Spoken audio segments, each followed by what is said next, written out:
This is problem 14.66. It's on page 968. A stream of water flowing at a rate of 1.2 cubic meters per minute and moving with a speed of 30 meters per second at both A and B is deflected by a vane welded to a hinged plate. Knowing that the combined mass of the vane and plate is 20 kilograms, with the mass centered at point G, determine A, the angle theta, and B, the reaction at C. Okay, let's sketch this system.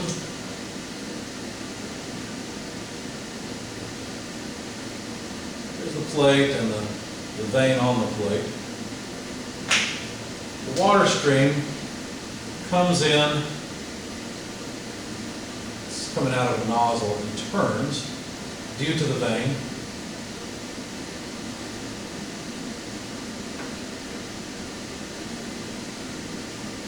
And that water has some velocity, VA, coming in, and a different velocity along the vane, VB, as it leaves or after it's turned, however you want to look at it.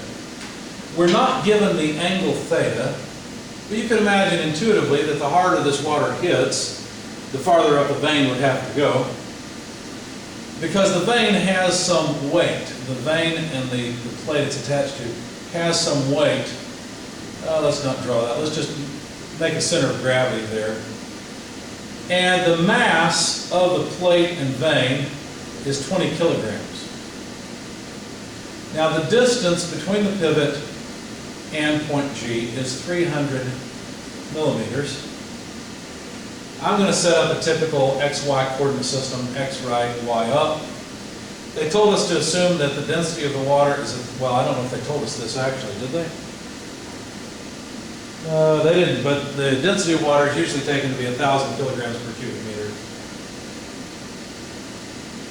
And there's an offset along this line. This is point C up here. There's an offset between the center of the flow and the line going through C that is 30 millimeters. Let's see. Also, below C, the spacing of the stream coming in below C is 110 millimeters. And the flow rate, which they usually use Q, I'm not a fan of that terminology, but that's okay, 1.2 cubic meters per minute. Now I went ahead and divided that by 60 and got 0.02 cubic meters per second. And then I realized, you know, I probably should do some work. We usually use a mass flow rate in problems like this. So density times flow rate would be 1,000 kilograms per cubic meter multiplied by 0.02 cubic meters per second. And that gives us a mass flow rate of 20 kilograms per second. And then I thought, you know, I probably should get components of the velocity of the stream at B, since I'm going to work with this regular Cartesian coordinate system. So I said, well, let's see, I wish I had some space here, but that's okay. Let's just do it down here. The velocity of B in the x direction should be the total velocity of B times cosine theta, right? Because I just need the horizontal component of that velocity. And the velocity of B in the y direction, it has a negative component velocity, so I've got to put a negative sign VB sine theta, whatever that angle theta is. Okay, so that's the setup for the problem. And then I thought, well, it looks to me like the water stream is going to apply force to the plate, or the plate and vane are going to apply force to the water to get it to slow down and accelerate in the vertical direction. So it's going to slow down in the negative x direction and accelerate in the negative y.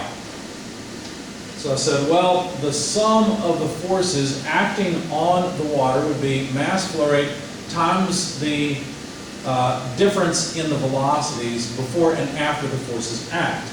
So in the x direction,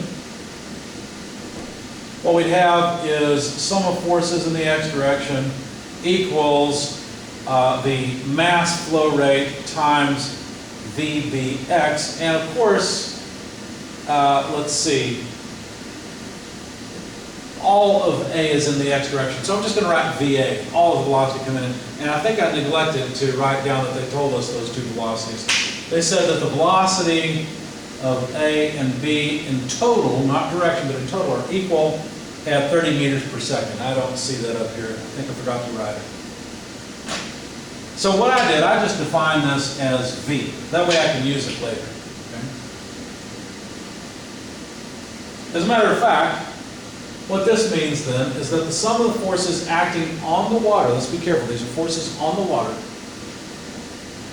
are mass flow rate times velocity. I don't need VB anymore, I just need velocity and the component, let's see, here it is, cosine theta minus velocity, VA, which is just V. So this is nothing more than m dot V times cos theta minus 1. And we get a force in the negative direction. That makes sense because cosine theta will be less than 1. So this will turn out negative. Sure enough, yeah, we got to push back on the water to get it to slow down because it obviously doesn't have as much horizontal component of velocity. B. How about in the y direction? Well, what forces have to act in the y direction? Well, apparently something has to act downward. Let's see if the math agrees.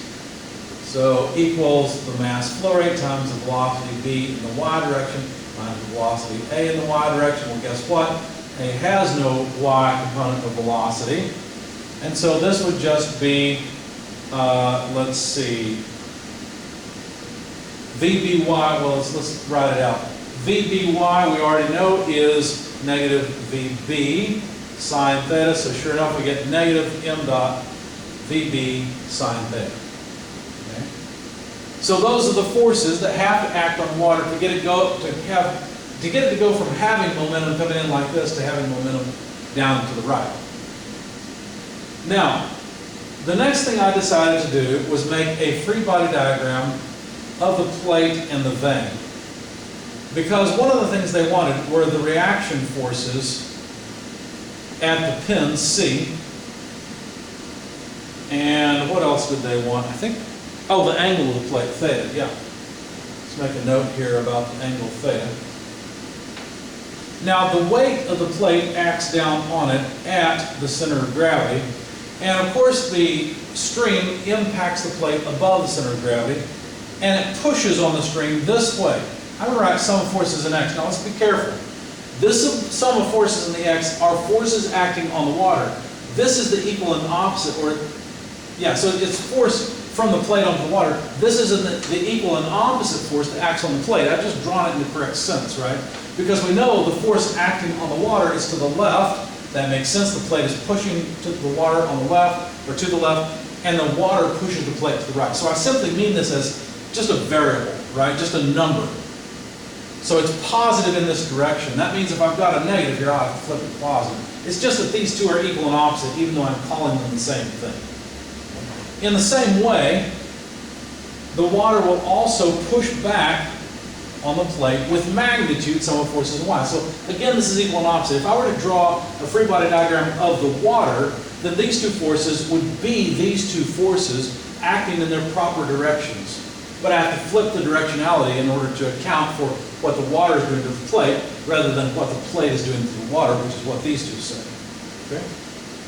It's really important to keep that straight. When we use this equation, the force we calculate are all the forces acting on the flowing stream. Okay? But that's it. That's all the forces. So to be very clear here, this sum of forces in the horizontal direction will be m dot v times 1 minus cosine theta because it's in this direction positive, see?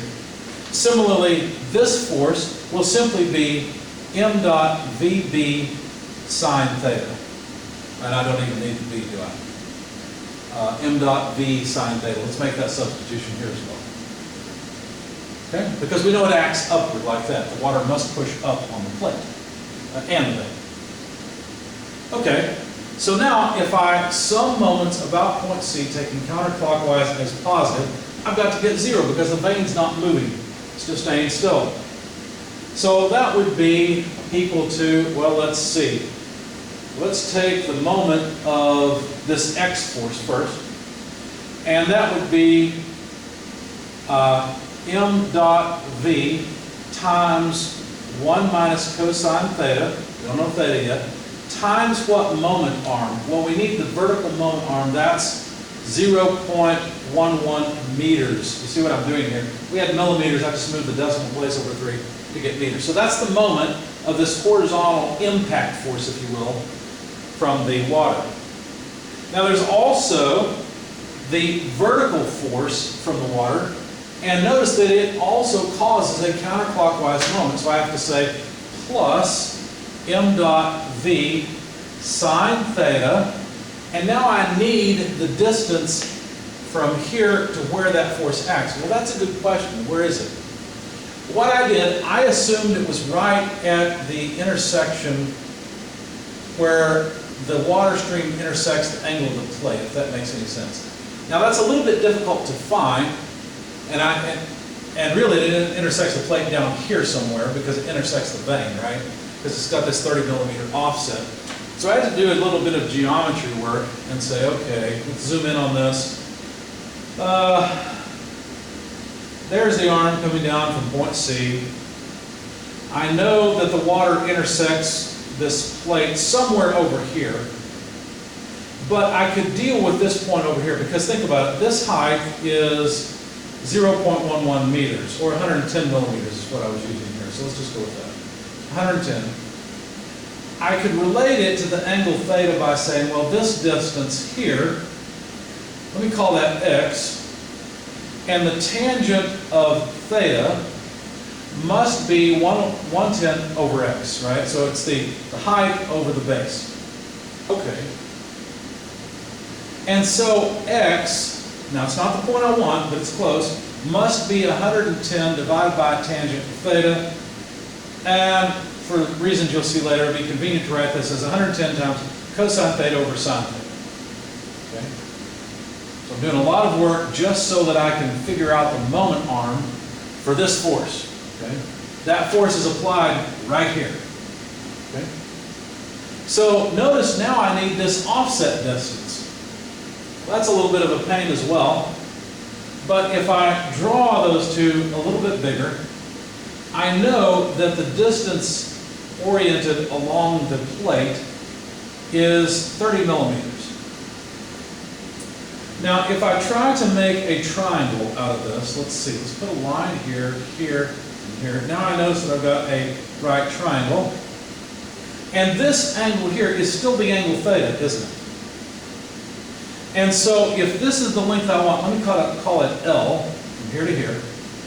Kind of like X, but I really just need to take L, this distance, from X to get the moment arm that I want. Because really what I want is from here to there, see? So I need X minus L. Well, sine of theta would be equal to this side over this side, right? So 30 millimeters over L. So L must be 30 millimeters over sine of theta. Okay. So if I want X minus L for the moment arm, I don't mean this as a vector, let me put a large parenthesis. If I want this moment arm, I need X, but X is 110. Let me change that to 0.11, so it's in meters. Cos theta over sine theta, that gives me X, minus L. But L is 30 millimeters, so 0.03 meters, divided by sine theta. So that's L. So there's X minus L. That's the moment arm of this force, and now we can continue because notice also the weight has a moment about C. Of course, the reason for writing this out is so all these sine thetas would go away. And now we figured out the geometry part. Now, there's still a question in my mind. I'm assuming that all of the force from the stream is acting at this point. That's kind of a big assumption, right? Because in reality, the way they've drawn it, it looks like the stream gradually changes its direction and really force is applied along a distance there. I don't know that this will work, but we'll have a way to verify it in just a moment. In fact, there's an easier way to do this. But anyway, so finally we need the moment of mg. Well, it's a negative moment, so working on the right-hand side, we have to break the line. Mg times what? Well, we need this distance, but we know we've got a 300 millimeter distance, or 0.3 meter distance, so it's just cosine theta. So 0.3 cos theta. Okay? All right, so now 0 equals what? Well, we've got a lot of sine, well, no more sines, they're gone. We've got several cosine terms. Let's try to put them together. Let's expand things out. M dot V, that's the first term, minus M dot, well, no, it's not. I forgot the 0.11. There we go. Minus M dot V times 0.11 cos theta. I've taken care of both those pieces. Moving over here, what do we have? Well, we'll have plus M dot V times 0.11 cos theta. Got to break the line. Minus M dot V times 0.03. And then finally, minus mg times 0.3 cos theta. Okay? Now, notice we've got a negative m dot v 0.11 cos theta plus m dot v 0.11 cos theta. Those two cancel nicely. And our equation looks much more friendly now. So let's rearrange this and see what we can do. For example, we've got an m dot v 0.11 minus m dot v 0.03. So that means 0 equals m dot v. We can just add these two, and that's 0.08. And of course, let's be careful. These are meters, of course. I'll throw my units back. Well, we'll wait on that for just a second. And then if I were to move, let's see, what do we have that's left? All the cosine theta terms went away except for this. We've taken care of these two. So let's actually take this and move it to the other side. So we'd have mg 0.3 cos theta. So from here, cosine of theta must be m dot v times 0.08 divided by mg times 0.3. Phew, okay. So plugging in the numbers, we got 20 kilograms per second of flow, that's m dot, at a velocity of 30 meters per second times 0.08. Those are meters, but they will cancel with the meters from the 0.3, so we'll just leave it off. A mass of 20 kilograms for the plate and vane, acceleration of gravity 9.81 meters per second squared, and then 0.3. As I said, units cancel. Let's see, kilograms go away. We've got meters per second squared, so the seconds squared cancel, and the meters cancel. So we have something that's dimensionless. That's a good thing, because cosine returns a dimensionless number. In fact, this number is 0.81549. I think I rounded that off, so let's say approximate. So theta must be the inverse cosine of 0.81549, and that comes out to about 35.36 degrees. So now we've got theta. At least I think we have theta. Because remember, really, this force is distributed. It's not applied at one point. So I became a bit uncomfortable with this solution. I said, well, I'd like something to verify it. How about if instead of summing the moment of forces, how about if I sum the moment of momentum, of linear momentum? Could I do that? I think I could. Let's try that. Let's see. You know what? I might be sorry I erased those, but it's too late. So let's just get rid of them. I'm going to leave this equation in place because I want you to see how things work out. We don't have to sum the moments of forces. We can sum the moments of linear momentum. If we think about the plate and vane and the water stream, not exactly as a free body diagram, but as a mass that is going to change momentum. And trust me, I'm also thinking of the plate and vane. Well, we can imagine some delta M, some packet of water that has some momentum coming in VA, delta M VA. Now it comes in, as we said, at a distance of 0.11 meters down from point C. So there's the initial momentum of that packet of water. Now what happens is, of course, impulses are applied, right? And hang on just a second, let me see. Yeah, impulses are applied over time, or impulsive forces are applied. And if we draw the whole thing again, we can represent the impulses themselves now that act on this water. So there must be some Cy delta T, some Cx delta T, right? Over that period of time, however long it takes for the water to go from here to the exit. And mg delta T. Now, you might say, wait a second, these are not forces that act on the water. Yeah, they may not act on the water directly, but they act on the system that I have chosen, which consists of the water and the plate and vein. Now, understand, the plate and vein do not change their momentum. So all of the impulses must transfer through, essentially, to the water. Or another way to say this is, I've chosen the water and the plate and vein as my system. Part of that system changes momentum. The new momentum of the water looks something like this. So there's our plate there and the vein. The water stream now has, or that little mass now has a momentum, delta M VB. Due to the impulse that's applied to the system. Of course, this still sits off from the back of the plate by 30 millimeters. Now, why would I do all of this? Well, because now I can sum the moment of the linear momentum,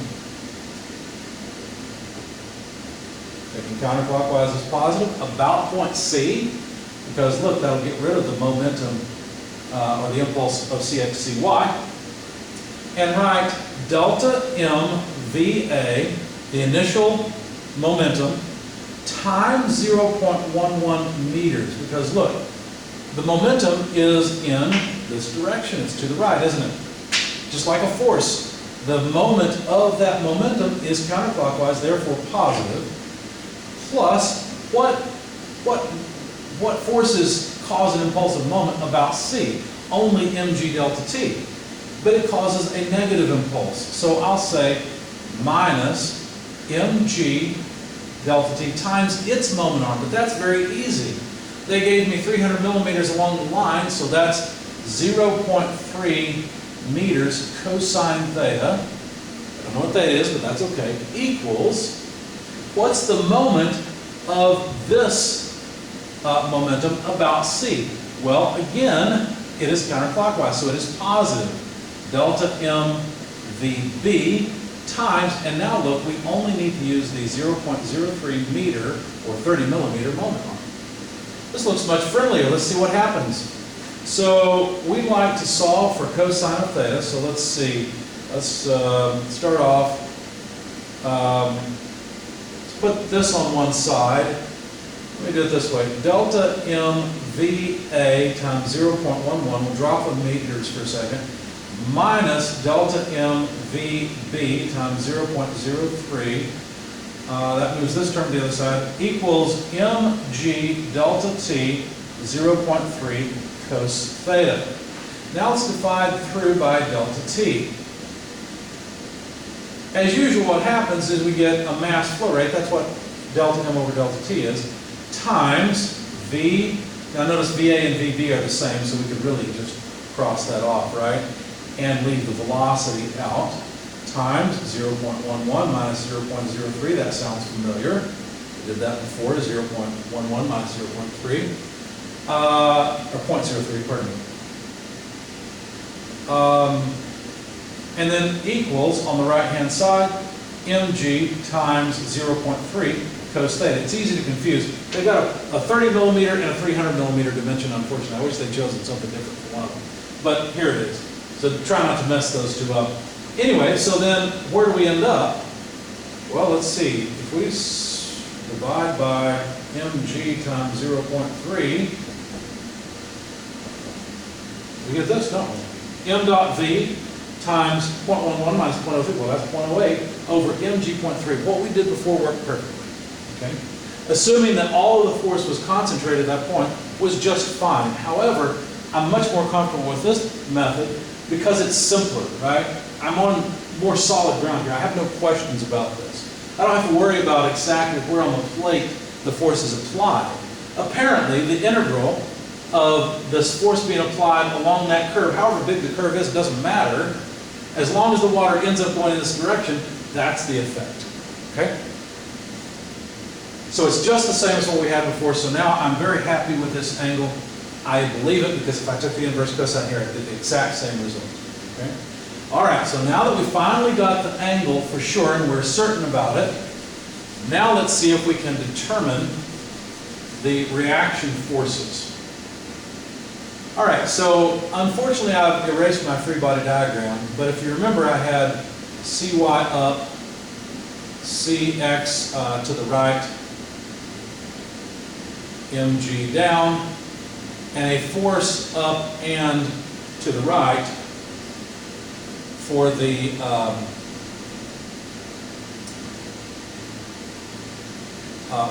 stream forces. So one of them, let's see, what did I have for those? Because I think I did that on the fly. Yeah, here we go. I had m dot v 1 minus cos theta. For the horizontal piece, let me move mg over just a bit. And then for the vertical piece, I had m dot v sine theta. So those are the magnitudes of the two forces acting on the vane of the plate. So now thinking about summing forces in the vertical direction, we'd have Cy plus m dot v sine theta acting up minus mg equals 0. And therefore, what that means is Cy must be equal to, see, did I get the wrong one? No, that's right. Yeah, okay. So taking these terms to the other side, minus m dot v sine theta plus mg should give me the magnitude of Cy. Let's plug all that in. Let's see, 20 kilograms per second negative times 30 meters per second of velocity, sine of our hard-earned 35.36 degrees, plus the mass, 20 kilograms. I wish they'd chosen something different than 20 kilograms per second and 20 kilograms of plate mass, but oh well, times G, 9.81 meters per second squared. Let's check our units. We have kilograms, meters per second squared, kilograms, meters per second squared, better known as newtons. This comes out to negative 151.03 newtons. That is Cy. What that means is that I've chosen the wrong direction. The pivot has to push down on the plate to prevent the plate from going up. The plate does not have enough weight to resist the water. If it weren't for C and the stream hit and the plate didn't move left or right, it would move up. Okay? On the other hand, if we think about summing forces in the horizontal direction, we have Cx to the right plus mv1 minus cos theta to the right, and it looks like that's it. So that sum must be 0. Therefore, Cx is mv cos theta minus 1. Notice all I did, instead of taking this to the other side with the negative sign, I just took it to the other side and flipped what was inside the parentheses. And so Cx must be the 20, oh, it was m dot. So 20 kilograms per second, not 20 kilograms, times 30 meters per second, times cosine 35.36 degrees minus 1. I'll get rid of that. And so Cx is also negative, and is negative 110.68 newtons. In other words, C has to pull back on the plate, which makes sense. The water's trying to get the plate to accelerate to the right. So we've got the reaction forces at the pin on the plate. We also have the angle of the plate, and that's what they asked for. If we wanted to, we could calculate the square root of the sum of the squares of Cx and Cy, get the total force of the pin, figure out an angle, but I think this is adequate.